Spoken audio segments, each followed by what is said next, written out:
Assalamu alaikum, chers frères et sœurs. Au cœur des enseignements de l'islam, l'apparition de l'imam Mahdi, que la paix soit sur lui, occupe une place particulière et suscite une profonde réflexion parmi les croyants. L'imam Mahdi est décrit comme un guide divinement choisi, envoyé pour rétablir la justice et l'équité à une époque où l'injustice et la corruption domineront le monde. Cette prophétie, profondément ancrée dans les hadiths du prophète Muhammad, Saus, est une source d'espoir pour des millions de musulmans à travers le globe. Dans un monde marqué par l'incertitude, les conflits et les crises, beaucoup se tournent vers les signes de la fin des temps pour mieux comprendre les événements qui les entourent. L'idée de l'apparition prochaine du Mahdi est perçue non seulement comme un événement spirituel, mais aussi comme une promesse de renouveau et de paix universelle. Les savants musulmans ont longuement débattu et étudié cette prophétie, soulignant son importance dans la foi islamique. Aujourd'hui, face aux défis contemporains, l'intérêt des musulmans pour ce sujet s'intensifie. Cette quête de compréhension n'est pas une simple curiosité, mais une volonté sincère de se préparer spirituellement et de rester fermement attaché aux enseignements d'Allah. Dans cette vidéo, nous allons explorer les prophéties liées à l'imam Mahdi, les signes annonciateurs de son apparition et leur pertinence dans notre époque. Avant de commencer cette vidéo, n'oubliez pas de liker cette vidéo, car cela nous donne beaucoup de force pour continuer à partager du contenu bénéfique. Et je vous invite à vous abonner à notre chaîne et d'activer la cloche de notification pour rester informé de nos prochaines publications sur la foi islamique. Merci et bonne vidéo. Les sources sur l'imam Mahdi.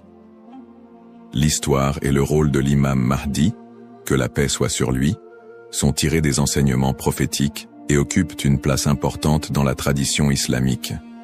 Bien que le Coran ne mentionne pas directement l'imam Mahdi, de nombreux hadiths authentiques du prophète Muhammad, sallam, mettent en lumière son apparition future. Ces textes constituent les principales sources de compréhension sur ce sujet.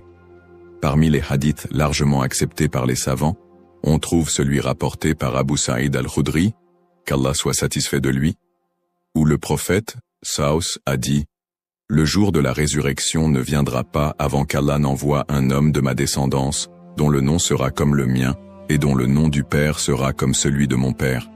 Il remplira la terre de justice et d'équité, tout comme elle était auparavant remplie d'oppression et d'injustice. » Rapporté par Abu Daoud et authentifié par Al-Albani.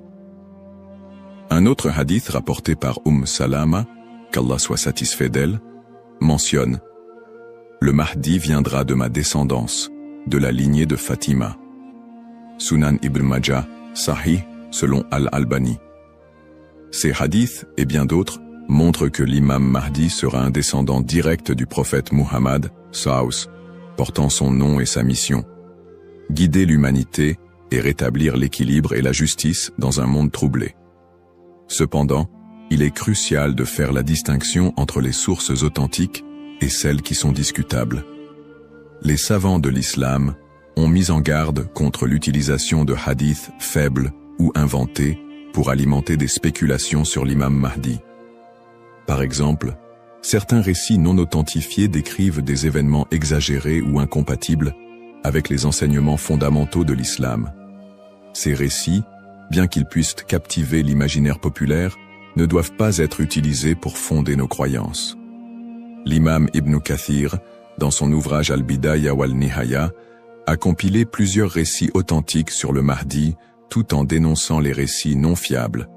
De même, des savants contemporains comme Sheikh Al-Albani ont travaillé pour classifier les hadiths sur ce sujet, permettant aux croyants de se baser uniquement sur des textes crédibles.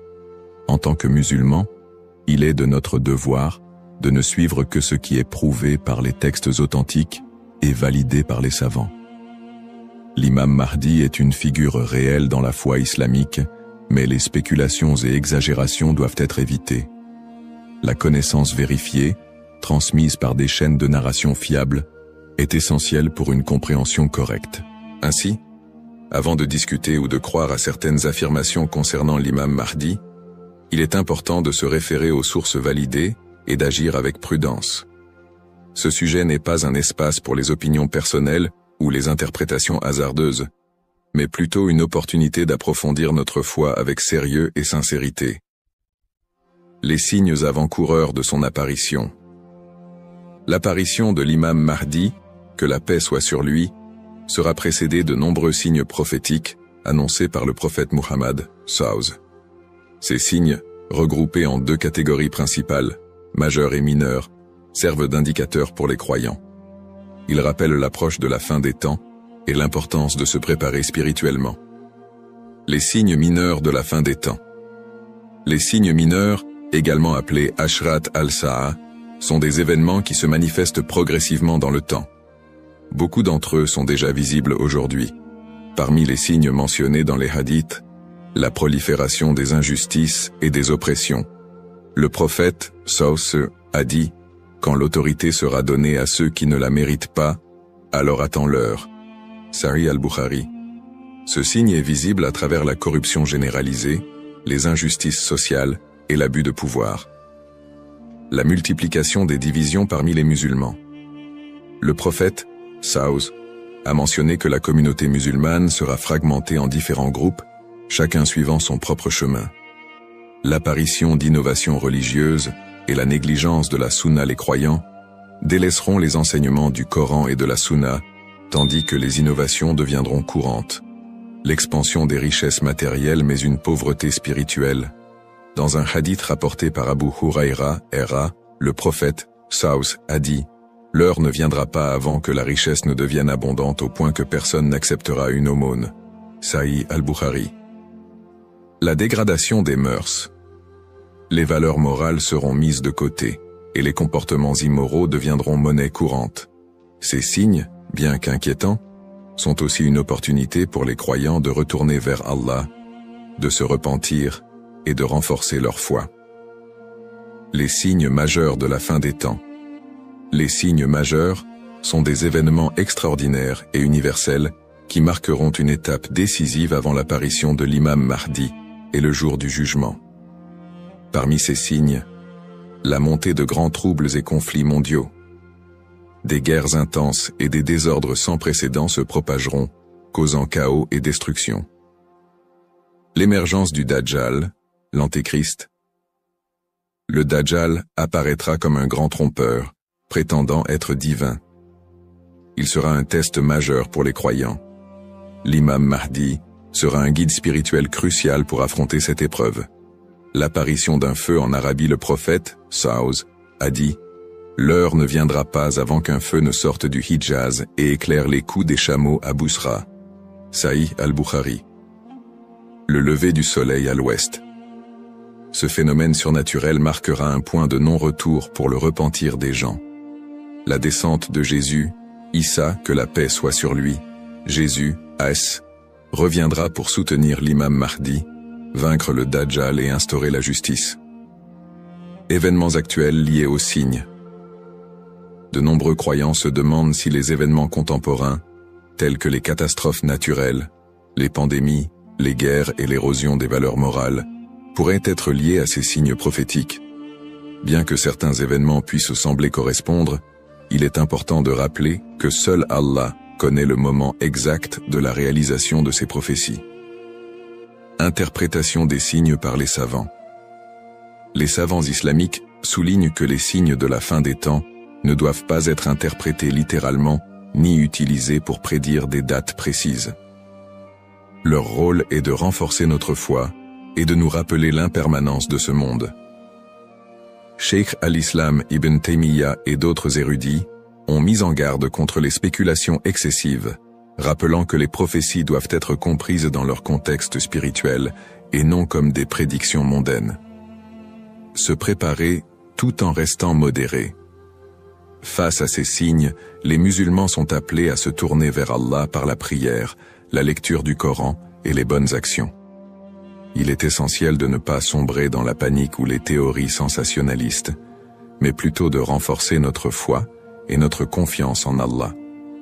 Comme le prophète SAW l'a dit, « Agissez tant que vous êtes en vie ». Un rappel essentiel. Enfin, Il est crucial de se souvenir que seul Allah connaît le moment exact de l'apparition de l'imam Mahdi et du jour du jugement. Le rôle du croyant est de se préparer spirituellement et d'agir pour le bien, sans céder aux inquiétudes ou à l'impatience. Qui est l'imam Mahdi? L'imam Mahdi, que la paix soit sur lui, est une figure centrale des prophéties islamiques liées à la fin des temps. Son nom, Al-Mahdi, signifie « le bien guidé », et il est décrit comme un leader choisi par Allah pour restaurer la justice et l'équité dans un monde plongé dans l'injustice et la corruption. Il incarne l'espoir et la rédemption pour les croyants, à une époque où les valeurs morales et spirituelles auront été gravement dégradées. Le rôle de l'imam Mahdi selon les enseignements islamiques. Le rôle principal de l'imam Mahdi sera de guider l'humanité sur le chemin de la vérité et de la foi. Il apportera la justice dans un monde envahi par l'oppression et rétablira l'ordre dans les sociétés désorganisées. Le prophète Muhammad, Saus, a dit « Il remplira la terre de justice et d'équité, tout comme elle était auparavant remplie d'injustice et d'oppression. » Sunan Abu Daoud, Sahih selon Al-Albani. Le Mahdi sera également un défenseur de l'islam et de l'unité de la communauté musulmane. Ummah. Son arrivée coïncidera avec une période de chaos où les croyants seront divisés et éprouvés par de grandes tribulations. Il unifiera les musulmans sous une bannière commune et les guidera dans des batailles contre les forces du mal, notamment le Dajjal, l'Antéchrist. Traits et caractéristiques de l'imam Mahdi. Les hadiths authentiques décrivent l'imam Mahdi comme un homme au physique et aux qualités exceptionnelles. Son nom et sa lignée. Il portera le même nom que le prophète Muhammad, Saus, et son père aura également un nom similaire à celui du père du prophète. Il sera un descendant direct du prophète à travers sa fille Fatima, qu'Allah soit satisfait d'elle. Son apparence, dans certains récits, il est décrit comme ayant un front large et un nez aquilin. Ses traits physiques permettront aux croyants de le reconnaître. Son caractère, le Mahdi sera doté d'un sens aigu de la justice, d'une grande sagesse et d'un cœur pur. Il sera aimé et suivi par les croyants sincères. Le prophète Muhammad, sallallahu alayhi wa sallam, a dit « Le Mahdi viendra de ma descendance, de la lignée de Fatima. » Sunan ibn Majah, Sahih selon Al-Albani. Le lien avec le prophète Muhammad, Saus. L'imam Mahdi, en tant que descendant direct du prophète Muhammad, Saus, est lié non seulement par sa lignée, mais aussi par sa mission spirituelle. Comme le prophète, il sera un guide pour l'humanité et incarnera les valeurs de l'islam, la justice, la miséricorde et la foi en Allah. Sa venue est perçue comme une continuation de la mission prophétique, avec un accent particulier sur la restauration de l'équilibre dans un monde corrompu. Pourquoi est-il tant attendu par les croyants? L'attente de l'imam Mahdi est profondément enracinée dans l'espoir de voir un monde meilleur. Les musulmans voient en lui un symbole d'espoir, surtout dans les moments de grandes difficultés et d'injustice.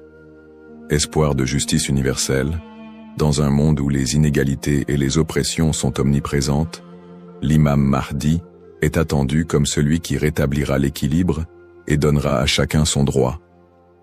Unité de la communauté musulmane. À une époque où les divisions parmi les musulmans sont nombreuses, il apportera l'unité et la paix au sein de l'Ummah. Un guide spirituel et moral. Alors que les valeurs spirituelles s'érodent, il sera un phare de lumière et un rappel puissant du message divin. Pour les croyants, l'imam Mahdi représente un renouveau spirituel et moral. Sa venue n'est pas simplement un événement futur, mais un rappel constant de l'importance de rester attaché à sa foi, de cultiver la justice et d'agir en tant que serviteur d'Allah. Un rappel essentiel. Bien que l'attente du Mahdi soit source d'espoir, il est important de se rappeler qu'Allah seul connaît le moment de son apparition. Comme le prophète Muhammad, Saus, l'a dit, il viendra au moment qu'Allah aura choisi pour lui. Cette croyance nous rappelle de nous concentrer sur nos propres actions et de renforcer notre foi en préparation à cet événement majeur. Le rôle du croyant en attendant l'imam Mahdi.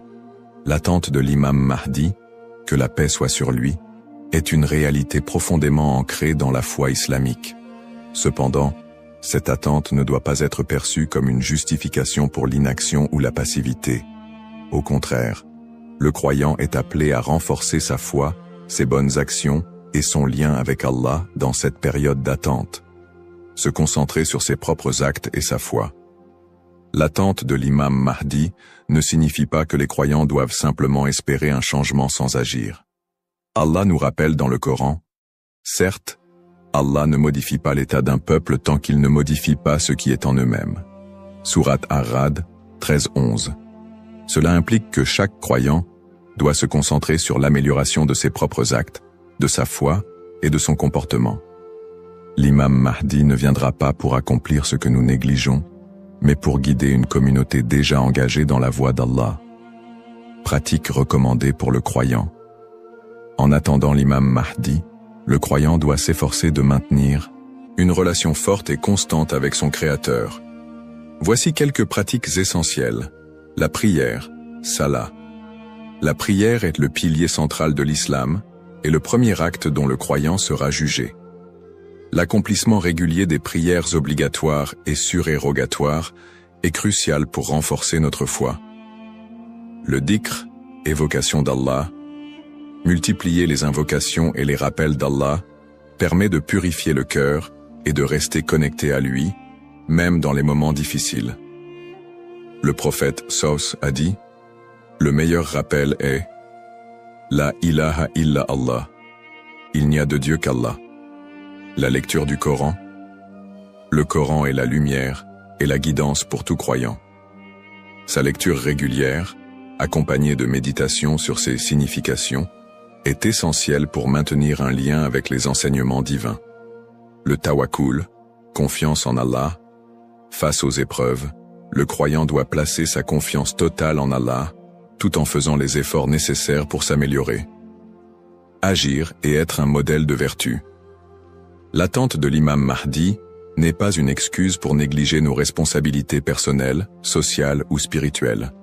Au contraire, chaque croyant doit être un modèle de vertu et d'excellence dans tous les aspects de sa vie.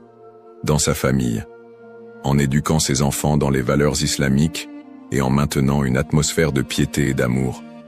Dans sa communauté, en participant à des œuvres caritatives, en favorisant l'unité et en soutenant ceux qui en ont besoin.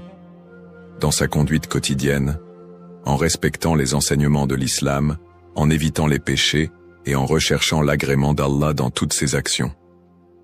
Un rappel d'équilibre et de responsabilité. L'imam Mahdi n'est pas une figure miraculeuse venue pour résoudre tous les problèmes du monde sans notre participation. Son apparition sera une bénédiction pour ceux qui se seront préparés en renforçant leur foi et en accomplissant leurs devoirs religieux et sociaux. Le prophète Mohammed Saus a dit « Travaillez pour ce monde comme si vous alliez vivre éternellement, et travaillez pour l'au-delà comme si vous alliez mourir demain. » Cette sagesse rappelle aux croyants l'importance de trouver un équilibre entre les affaires mondaines et spirituelles, tout en se préparant à l'apparition du Mahdi. En résumé, attendre l'imam Mahdi est une opportunité pour chaque musulman de devenir une meilleure personne, en s'engageant activement dans le bien et en restant fidèle à la voie tracée par le prophète Mohammed. Saus. Les erreurs fréquentes et mises en garde. L'attente de l'imam Mahdi est une croyance importante en islam, mais elle doit être abordée avec prudence et discernement. Les spéculations non fondées et les interprétations erronées des signes peuvent conduire à des malentendus et à des dérives, s'éloignant ainsi des enseignements authentiques de l'islam. Les spéculations non fondées sur son apparition. De nombreuses personnes, face aux troubles mondiaux et aux épreuves, se livrent à des spéculations sur l'apparition imminente de l'imam Mahdi. Certains affirment même avoir vu des signes ou identifié des individus comme étant le Mahdi. Ces spéculations, bien qu'alimentées par l'inquiétude ou l'espoir, sont souvent basées sur des sources faibles ou des interprétations personnelles. Le prophète Mohammed Saus nous a rappelé que seul Allah connaît le moment de ces événements. Quant à l'heure, nul ne la connaît, si ce n'est Allah. Sourate Luqman, 13 13 4. Il est donc essentiel de rester vigilant face à ceux qui prétendent connaître des détails précis ou fixer des dates, car cela va à l'encontre des enseignements islamiques. Les dangers d'interpréter les événements sans preuves solides. L'histoire a montré que certains individus ou groupes ont abusé de la croyance en l'imam Mahdi pour manipuler les gens, provoquer des divisions ou instaurer des mouvements extrémistes. Ces interprétations sans fondement solide peuvent semer la confusion et détourner les croyants de leur foi. Les savants mettent en garde contre l'interprétation erronée des textes prophétiques sans une connaissance approfondie. L'utilisation des événements actuels pour affirmer des prophéties sans preuves solides. La propagation de fausses informations ou d'idéologies qui ne reposent pas sur le Coran et la Sunna. Les conseils des savants pour éviter les dérives. Pour se prémunir contre ces erreurs, les savants recommandent les points suivants. S'appuyer sur les sources authentiques, étudier les hadiths authentiques et éviter les récits douteux ou faibles. Ne pas se précipiter dans les conclusions, rester humble et reconnaître que seul Allah connaît la vérité absolue. Consulter les savants compétents, s'adresser à des érudits fiables pour toute question ou doute sur les prophéties.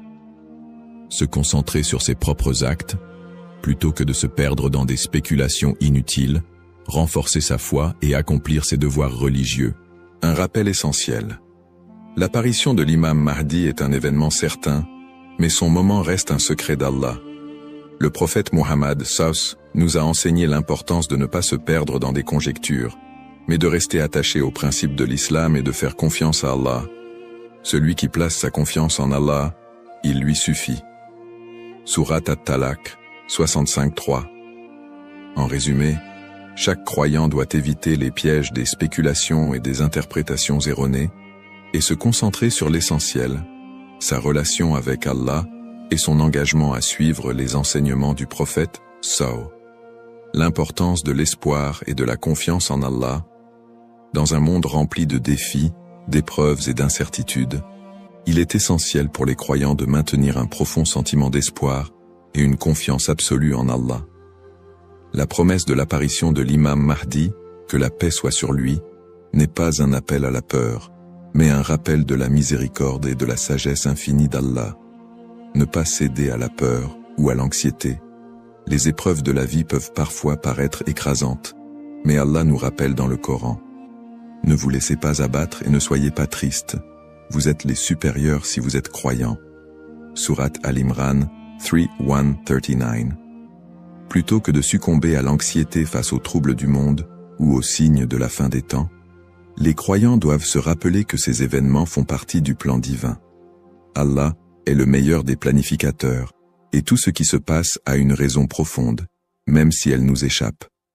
Chaque épreuve est une opportunité de se rapprocher d'Allah. Les moments de difficulté sont, en réalité, des occasions uniques pour renforcer sa foi et son lien avec Allah. Le prophète Mohammed SAW a dit « La récompense est proportionnelle à l'épreuve.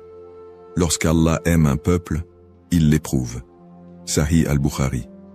Au lieu de voir les épreuves comme des obstacles, elles doivent être perçues comme des moyens d'expier nos péchés, de purifier nos cœurs et d'accroître notre patience et notre gratitude. Les pratiques comme le dhikr, la prière et la lecture du Coran permettent de transformer ces épreuves en des opportunités de rapprochement avec Allah. Plus le croyant se connecte à son Seigneur, plus il trouve de sérénité et de force face à l'adversité. Rester unifié en tant qu'Umma. L'unité de la communauté musulmane, Umma, est un pilier essentiel dans la préparation à l'apparition de l'imam Mahdi. La division affaiblit les croyants et les détourne de leurs objectifs spirituels. Allah nous appelle à l'unité dans le Coran. Et cramponnez-vous tous ensemble au câble d'Allah et ne soyez pas divisés. Surat Al-Imran 3:103. En restant unis, les croyants peuvent surmonter les épreuves collectives et se soutenir mutuellement dans la foi. L'entraide, le pardon et l'amour fraternel sont des valeurs fondamentales pour bâtir une communauté forte et résiliente. Un rappel d'espoir et de sérénité. Allah est toujours avec ceux qui placent leur confiance en lui. Le prophète Mohammed, Savus, nous a enseigné que même dans les moments les plus sombres, Il y a toujours de l'espoir pour ceux qui se tournent vers Allah avec sincérité. Il a dit, étonnante est l'affaire du croyant. Tout ce qui lui arrive est un bien pour lui. Si un bonheur l'atteint, il remercie, et c'est un bien pour lui. Et si un malheur l'atteint, il patiente, et c'est un bien pour lui. Sahih Muslim. Ainsi, en renforçant notre foi, en restant unis et en plaçant notre confiance en Allah, nous transformons les moments d'incertitude en des opportunités de grandir spirituellement et de construire un avenir meilleur pour l'Ummah. Conclusion inspirante. En résumé, la prophétie de l'apparition de l'imam Mahdi est un rappel puissant pour les croyants de renforcer leur foi, d'être attentifs aux enseignements d'Allah et de se préparer spirituellement à l'au-delà. Nous avons exploré les sources authentiques qui mentionnent l'imam Mahdi, les signes avant-coureurs de son apparition et son rôle dans la restauration de la justice et de l'équité. Nous avons également mis en lumière l'importance pour chaque croyant d'agir, de cultiver la patience et de ne pas tomber dans des spéculations infondées. Ces enseignements sont une invitation à la réflexion personnelle. Suis-je prêt à rencontrer mon Seigneur? Ai-je accompli les devoirs qu'Allah m'a confiés? L'attente de l'imam Mahdi doit nous pousser à purifier nos intentions, à accroître nos bonnes actions et à renforcer l'unité de l'Ummah. Terminons cette réflexion par une invocation sincère. Ô Allah, guide-nous sur le droit chemin, raffermis notre foi et aide-nous à être parmi ceux qui te plaisent. Protège l'humanité des épreuves et des divisions et accorde à l'Ummah l'unité et la paix. Fais de nous des serviteurs sincères et prépare nos cœurs à accueillir tes bénédictions. Amin. Puisse Allah nous accorder la patience, la sagesse et la force d'être des modèles de vertu et de foi. Bismillahir-Rahman-ir-Rahim. Au nom d'Allah, le tout miséricordieux, le très miséricordieux. Assalamu alaykum wa rahmatullahi wa barakatuh. Que la paix, la miséricorde et les bénédictions d'Allah soient d'armois sur vous tous. Attention, beaucoup de croyants commettent une erreur sans s'en rendre compte. Une erreur qui peut affecter leur relation avec Dieu. Lorsque l'appel à la prière du Maghrib retentit, qu'est-ce que vous faites en premier? Vous précipitez-vous sur la nourriture pour rompre votre jeûne et manger un repas complet avant de prier? Ou bien vous accomplissez immédiatement votre prière avant de prolonger l'iftar? Saviez-vous que retarder volontairement la prière du Maghrib après avoir bien mangé peut être une erreur grave? Beaucoup de musulmans prennent l'habitude de s'asseoir longuement pour manger après l'adhan, sans se rendre compte des conséquences spirituelles que cela peut engendrer. Pourtant, la prière est la première chose sur laquelle nous serons jugés, alors pourquoi prendre le risque de la négliger même temporairement? Dans cette vidéo, nous allons voir ensemble pourquoi il ne faut jamais retarder la prière du Maghrib après l'iftar. Quelles sont les recommandations du prophète Mohammed, paix et bénédiction de Dieu sur lui, et comment adopter la bonne attitude afin de ne pas tomber dans cette erreur. Préparez-vous à découvrir un enseignement essentiel qui pourrait transformer votre manière de pratiquer votre foi. Avant de commencer cette vidéo, n'oubliez pas de liker cette vidéo, car cela nous donne beaucoup de force pour continuer à partager du contenu bénéfique. Et je vous invite à vous abonner à notre chaîne et d'activer la cloche de notification pour rester informé de nos prochaines publications sur la foi islamique. Partagez-la avec vos proches et laissez un commentaire pour me dire ce que vous en pensez. Merci et bonne vidéo. Explication du problème. La prière du Maghrib est l'une des 5 prières obligatoires en islam. Elle marque la fin du jeûne quotidien pendant le mois de Ramadan et se situe à un moment clé de la journée, juste après le coucher du soleil. Son importance est capitale, car en tant que prière prescrite, elle doit être accomplie dans son temps imparti et ne peut être retardée sans raison valable. Le prophète Mohammed, paix et bénédiction de Dieu sur lui, a insisté sur la nécessité d'accomplir les prières à l'heure. Dans un hadith rapporté par l'imam Muslim, il est mentionné que la prière la plus aimée auprès d'Allah est celle accomplie dès le début de son temps. Cela signifie que retarder volontairement la prière sans excuse légitime est une erreur à ne pas prendre à la légère. Que faut-il faire en premier, prière ou iftar? Lorsque l'appel à la prière du Maghrib est lancé, la question se pose. Faut-il d'abord prier ou d'abord manger? Selon la tradition prophétique, la meilleure approche est de rompre rapidement le jeûne avec quelques dattes ou de l'eau, puis d'accomplir immédiatement la prière du Maghrib avant de prendre un repas complet. Un hadith authentique rapporté par Al-Bukhari et Muslim montre que le prophète Mohammed, paix et bénédiction de Dieu sur lui, rompait d'abord son jeûne avec quelques dattes avant de prier. Cela permet d'honorer l'ordre divin en priorisant la prière tout en calmant la faim. Cependant, de nombreuses personnes font l'erreur de retarder la prière du Maghrib après avoir pris un repas copieux. Elles s'installent à table, commencent par manger un repas complet, discutent en famille et prennent parfois même un dessert avant de se souvenir qu'elles doivent accomplir leur prière. Pourquoi certaines personnes retardent-elles la prière après avoir mangé? Plusieurs raisons expliquent pourquoi certains croyants repoussent la prière du Maghrib après l'iftar. L'habitude culturelle. Dans certaines familles et traditions, il est courant de faire un long repas dès l'iftar, en considérant la prière comme une action secondaire qui peut être accomplie plus tard. La faim intense. Après une journée entière de jeûne, beaucoup ressentent un besoin immédiat de manger et ont peur de ne pas avoir assez d'énergie pour prier.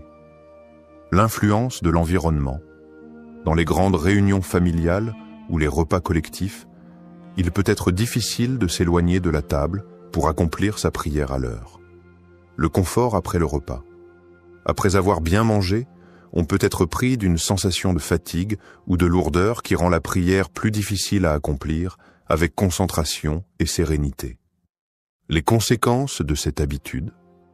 Lorsqu'on prend l'habitude de retarder la prière après un long repas, plusieurs problèmes se posent. On risque d'oublier la prière en restant occupé avec le repas, les discussions et les distractions.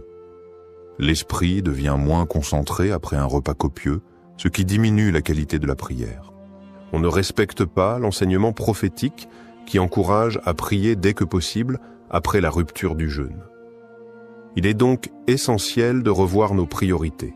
L'iftar est important, mais la prière du Maghrib doit toujours passer en premier après avoir rompu le jeûne rapidement. Les conséquences d'un retard volontaire.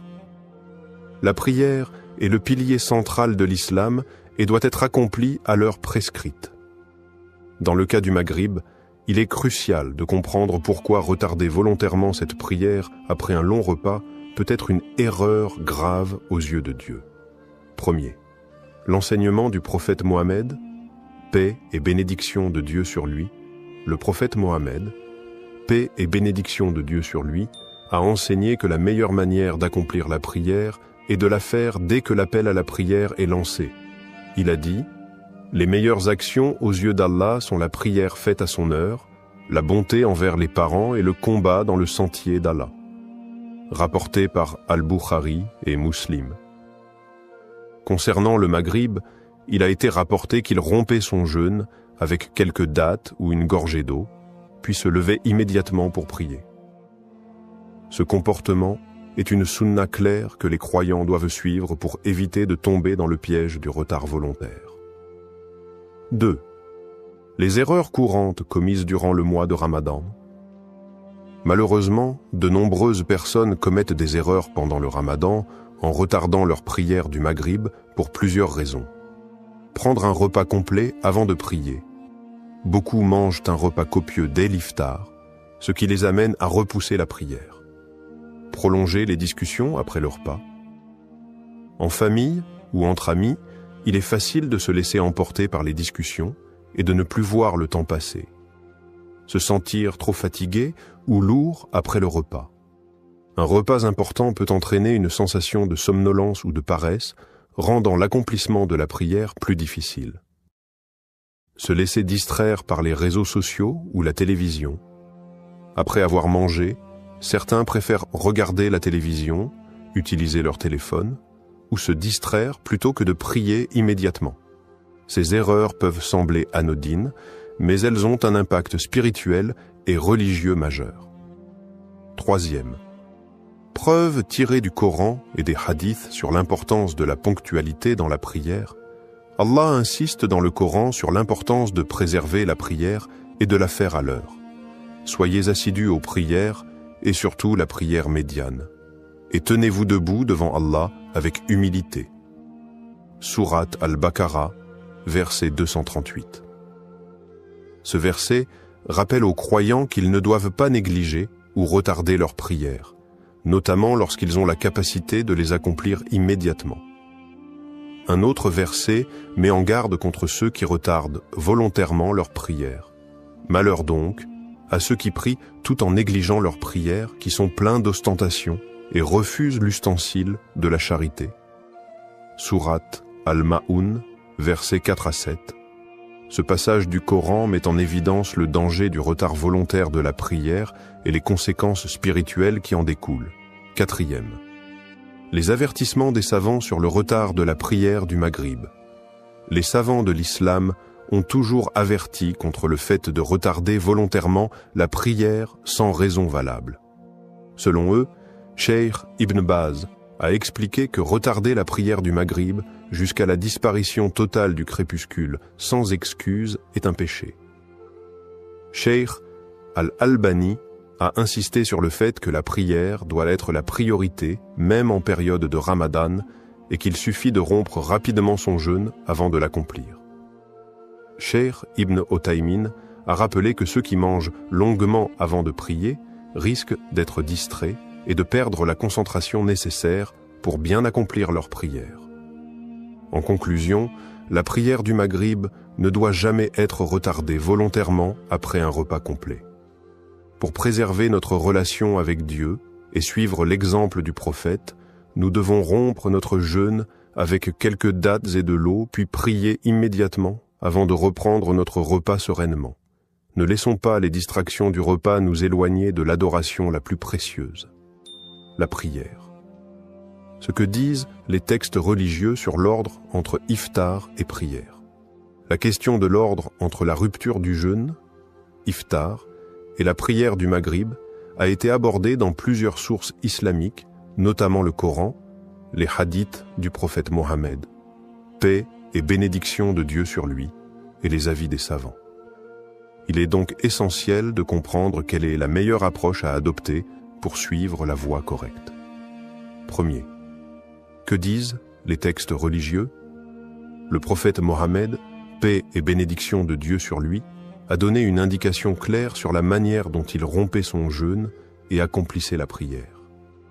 Un hadith authentique rapporté par Anas ibn Malik indique: le messager d'Allah rompait son jeûne avec quelques dattes fraîches avant de prier.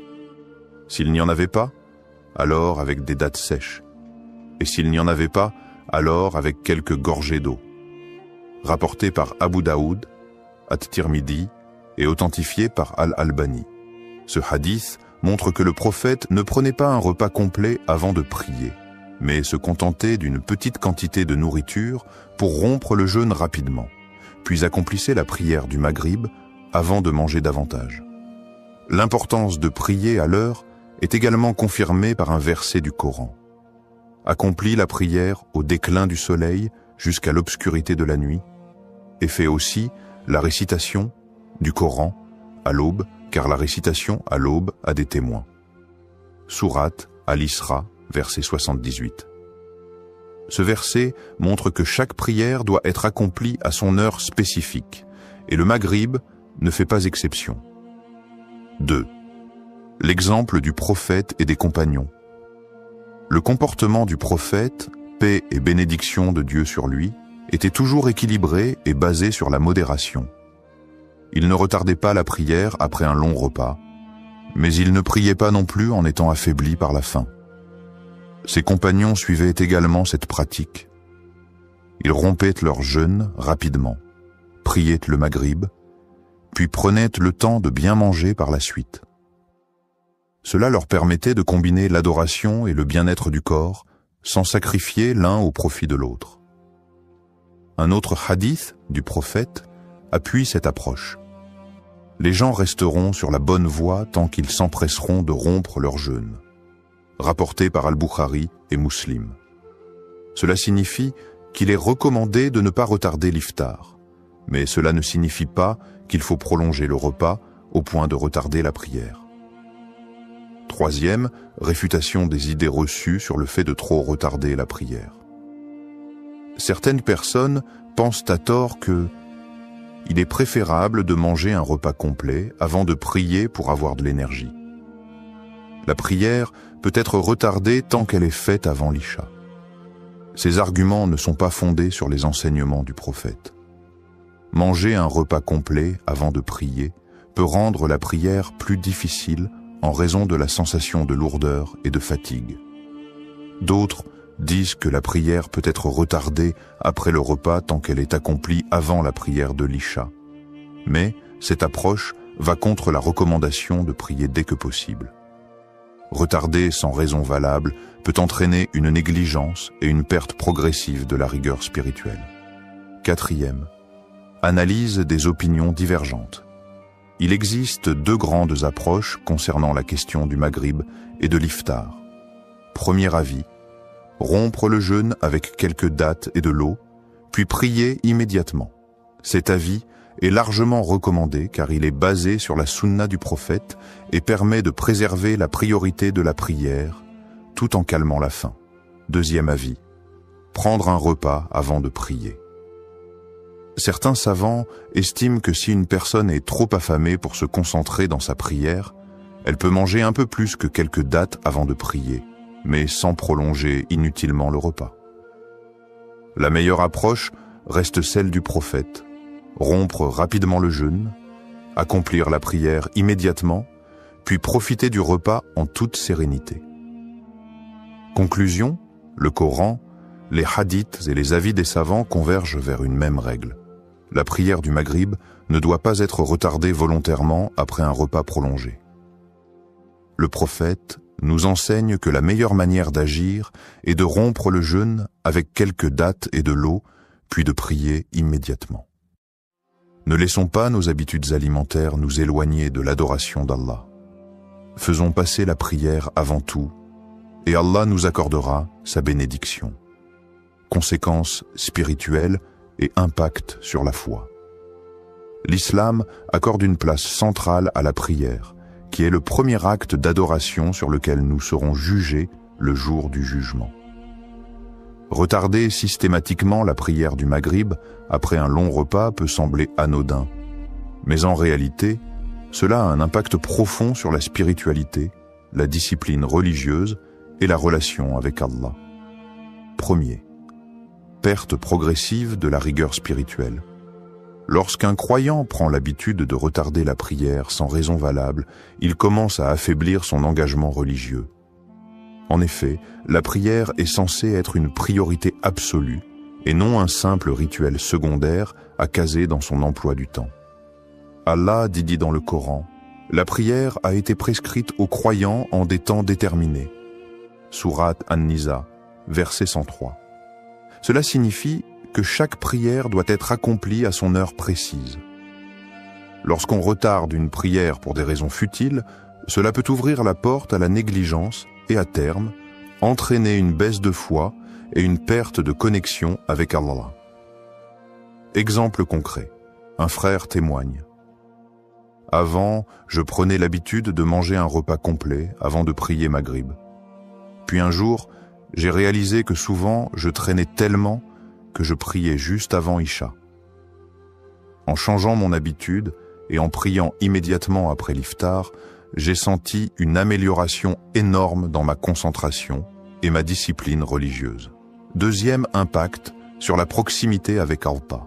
La prière est un moment d'intimité avec Allah, où le croyant se détache de ce monde pour se reconnecter avec son Créateur. Lorsque l'on repousse ce moment, on accorde plus d'importance à la nourriture et au plaisir terrestre qu'à l'adoration.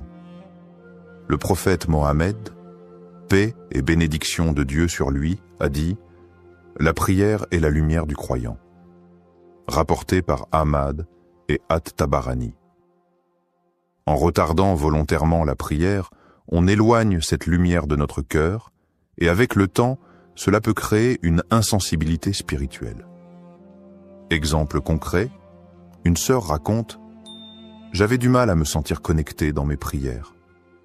Un jour, j'ai décidé de prier Maghrib immédiatement après l'iftar, et j'ai remarqué que mon cœur était plus léger et que ma concentration s'améliorait. J'ai compris que retarder la prière m'éloignait inconsciemment d'Allah. » Troisième, le danger d'oublier ou d'abandonner la prière. Lorsque l'on commence à retarder une prière, on prend l'habitude de la minimiser et cela peut mener à l'oubli ou même à l'abandon progressif des obligations religieuses. Allah met en garde contre ce comportement. Malheur donc à ceux qui prient tout en négligeant leur prière. Sourate Al-Ma'un, versets 4 à 5. Ce verset montre que ceux qui négligent la prière sont en grand danger spirituel. Même si au début, on pense la rattraper plus tard, l'habitude de retarder peut affaiblir la foi jusqu'à ce que la prière devienne une corvée ou soit oubliée. Exemple concret. Un jeune homme témoigne « J'avais l'habitude de dire « je prierai après le repas ». Et puis je regardais mon téléphone, discutais avec mes amis, et avant même de m'en rendre compte, l'heure de l'Isha arrivait. Un jour, j'ai même complètement oublié de prier Maghrib. C'est là que j'ai compris que je devais changer. Quatrième Ramadan. Un mois pour rectifier ses habitudes. Le mois de Ramadan est une opportunité précieuse pour renforcer sa relation avec Allah et adopter de bonnes habitudes spirituelles. Si l'on ne fait pas de la prière une priorité en ce mois béni, alors quand le fera-t-on? Ô vous qui avez cru, le jeûne vous a été prescrit comme il l'a été à ceux qui vous ont précédés, afin que vous atteigniez la piété. Sourate Al-Baqarah, verset 183. Ce verset montre que le Ramadan est un mois de transformation spirituelle. C'est le moment idéal pour abandonner l'habitude de retarder la prière et revenir à la sunna du prophète. Conclusion. Retarder la prière du Maghrib après un long repas peut sembler anodin, mais c'est une habitude qui affaiblit la foi, éloigne d'Allah et peut mener à la négligence spirituelle. En prenant l'habitude de rompre le jeûne rapidement et de prier immédiatement après, on renforce sa discipline religieuse, sa connexion avec Allah et sa rigueur dans l'adoration. Faisons de la prière une priorité, surtout en ce mois béni, et ne laissons pas nos repas prendre le dessus sur notre foi. Conseils pratiques et solutions. Le Ramadan est une période où la discipline et l'organisation sont essentielles pour équilibrer les obligations religieuses et les besoins corporels. Voici quelques conseils pratiques pour gérer son iftar sans retarder la prière du Maghrib. 1. Rompre le jeûne avec modération et prier immédiatement. Le prophète Mohammed, paix et bénédiction de Dieu sur lui, nous a enseigné la meilleure façon de rompre le jeûne. Lorsque l'un de vous veut rompre son jeûne, qu'il le fasse avec des dattes, car elles sont une bénédiction. S'il n'en trouve pas, qu'il le fasse avec de l'eau, car elle est purificatrice. Hadith rapporté par At-Tirmidhi.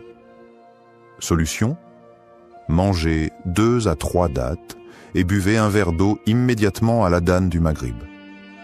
Dirigez-vous directement vers la prière avant de prendre un repas plus copieux.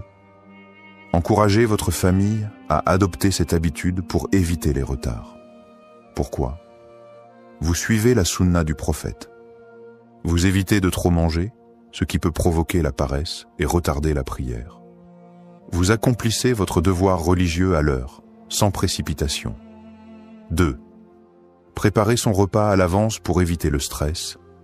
L'un des principaux problèmes est le manque d'organisation qui pousse certaines personnes à retarder la prière pour cuisiner ou manger trop longuement. Solution: préparer le repas principal bien avant Maghrib pour éviter de perdre du temps après l'adhan. Optez pour des plats simples et digestes afin de faciliter la prière après le repas. Fixez un temps précis entre l'iftar et la prière pour éviter les distractions. Astuce: faites un planning hebdomadaire des repas du Ramadan pour ne pas être pris au dépourvu chaque jour. 3e. Instaurez une routine spirituelle durant le Ramadan est un mois de discipline et de spiritualité. Profitez-en pour renforcer votre lien avec Allah en donnant la priorité à la prière. Solution. Planifiez votre soirée en fonction des prières et non en fonction du repas. Évitez les distractions après l'iftar, téléphone, télévision, pour rester concentré sur l'adoration. Impliquez toute la famille dans une routine religieuse. Prière en groupe, lecture du Coran après Maghrib, etc. Astuce. Mettez une alarme pour l'adhan du Maghrib afin de ne jamais perdre la notion du temps. 4e. Trouvez un équilibre entre la nourriture et la spiritualité. Il est important de ne pas faire de l'iftar un moment d'excès, mais un temps équilibré où l'on nourrit à la fois le corps et l'âme. Solution. Mangez en quantité raisonnable avant la prière pour éviter la lourdeur. Buvez suffisamment d'eau pour éviter la fatigue qui pourrait être une excuse pour retarder la prière. Considérez la prière comme un moment de gratitude et non comme une obligation à repousser, rappel. Et recherchez l'au-delà à travers ce qu'Allah t'a donné et n'oublie pas ta part en ce bas monde. Sourate Al-Qasas, verset 77. Conclusion. L'organisation et la discipline sont essentielles pour concilier iftar et prière sans négligence. Suivre la sunna du prophète en rompant rapidement le jeûne avant de prier est la meilleure approche. Avec un bon équilibre entre besoins physiques et obligations religieuses, le Ramadan devient une période de renforcement spirituel. Ne laissons pas notre repas retarder notre prière. La nourriture nourrit le corps, mais la prière nourrit l'âme. Conclusion et message final, nous avons vu à quel point la prière du Maghrib doit être accomplie à l'heure, sans être retardée inutilement après l'iftar. Le prophète Mohammed, paix et bénédiction de Dieu sur lui, nous a enseigné l'équilibre parfait entre les obligations religieuses et les besoins corporels. Rappel des points essentiels, rompre le jeûne avec quelques dattes et de l'eau, puis prier immédiatement. Ne pas faire de l'iftar un moment d'excès qui entraîne la négligence de la prière. Suivre la discipline du Ramadan pour renforcer sa connexion spirituelle avec Allah. S'organiser à l'avance pour ne pas avoir à choisir entre manger et prier à l'heure. Un message fort, prioriser la prière avant tout. La prière est l'acte le plus important de notre adoration. Aucun repas, aucune distraction ne devrait passer avant notre connexion avec Allah. Le Ramadan est une opportunité pour corriger nos habitudes et revenir à la discipline spirituelle. Ne commettons pas l'erreur de mettre la prière au second plan, car celui qui néglige la prière finit par négliger sa foi. Allah nous a donné un mode de vie équilibré. Respectons-le en mettant la prière avant tout. Sensibilisez et partagez le message. Si ce message vous a été bénéfique, partagez-le autour de vous. Ensemble, aidons nos proches à adopter les bonnes pratiques et à renforcer leur foi durant ce mois béni.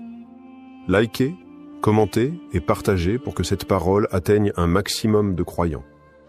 Invocation finale pour la motivation et la bénédiction, ô Allah. Aide-nous à préserver nos prières, à respecter leurs horaires et à nous rapprocher de toi durant ce mois béni. Accorde-nous la discipline et la foi pour faire de notre adoration une priorité. Amin. Que ce Ramadan soit un mois de transformation, de discipline et de bénédiction pour nous tous. Si tu as aimé cette vidéo et que tu veux en apprendre plus sur les bonnes manières de communiquer avec respect et bienveillance, alors, like cette vidéo pour soutenir le message. Abonne-toi pour ne pas rater les prochaines vidéos. Partage cette vidéo avec tes proches pour qu'ensemble, nous puissions répandre plus de bienveillance. Merci d'avoir regardé jusqu'au bout. Dis-moi en commentaire quelles questions t'as déjà mis et mal à l'aise et comment tu aimerais que les gens communiquent avec toi. À très bientôt pour une nouvelle vidéo. Barakallahu fikum. Adi.